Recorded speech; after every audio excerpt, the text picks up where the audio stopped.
Magbabayad na tayo ng... Okay. Ayan. Pinak na nga ni Tol yung mga isda na dinala. Ayan. Okay. Simut. Simut. Wala nang laman. Oh. Tanggal yung tubig na ito bukas. Sige. Ayan. Okay na, Tol? Salamat. Okay. So, ito yung pinaka nagustuhan natin. Wala pa tayo nitong breeder. Diba? So, ito yung medyo sikat-sikat pa rin ngayon sa market. Ayan. So, magandang gabi. Andito nga kami ni Tol Nonoy sa isang co-fish keeper natin, kaibigan natin, si Brother Angelo. Dito tayo sa ano niya. Nag-PM kasi siya sa atin. Ipapatake all niya daw yung mga ano niya, mga PKBM niya. Mostly mga mollies naman to lahat. Okay. Ayan, so kasama daw to. Ayan. Ito, saka ito. So anong mo, Tol? Bakit i-quit mo na? Anong reason mo? Kailangan lang sa pera. Okay, sige. So alam nyo, ito actually ang kagandahan nitong hobby na to is hindi to basta-basta hobby lang. If ever mang ano ka, kailangan mo ng pera, mapagkakakitaan talaga natin to.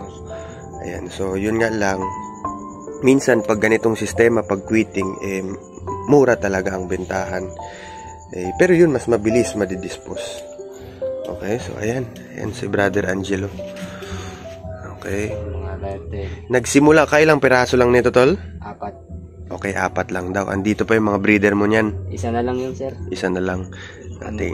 Tingnan nyo naman. Oh, ayan yung mga na-produce niya galing sa 4 na breeder. Okay, meron pa dito. Ito, wala pa tong anak. Wala pa yan, sir. Okay, pakita mo nga yan, Tol. Pakita mo nga. Wala, sir. Wala? Sige, okay lang. Kamayin mo na lang. Yan, nabili mo ganyan na kalalaki?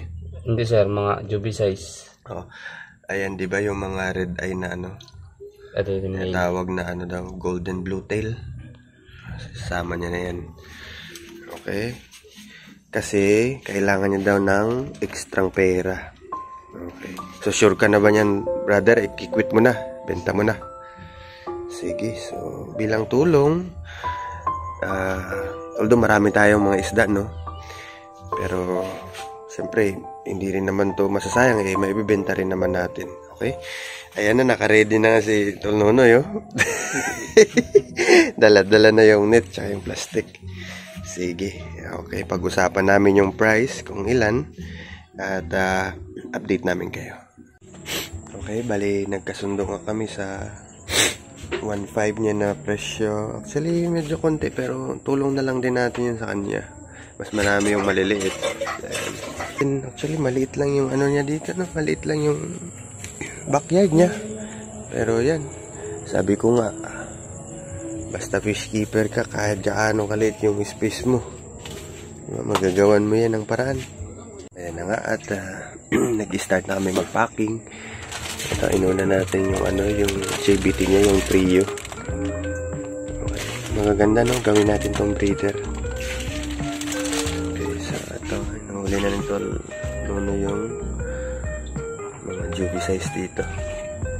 Ayan, dito naman si Brother Angelo. Sa kabila kinukuha niya. Ayan. Ano? Okay.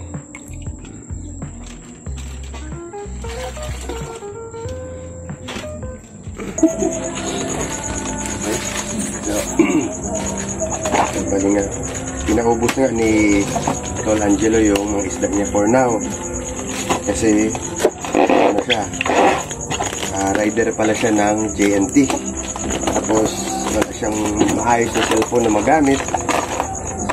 So, ang benta daw nito, yun yung gagawin niya ng paraan para makaprovide ng cellphone. Kailangan yun para sa trabaho. May bagong ano pala siya, bagong anak pa lang, 4 months old. Diba? So, paano yung isda niya, hindi na sayang, no? May benta niya, kahit hindi lang masyadong malaki yung presyo, pero at least nakakaya sa kanya. Gandang hobby na rin.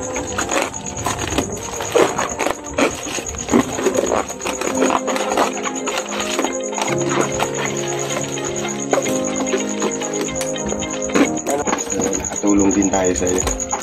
Thank you, sir.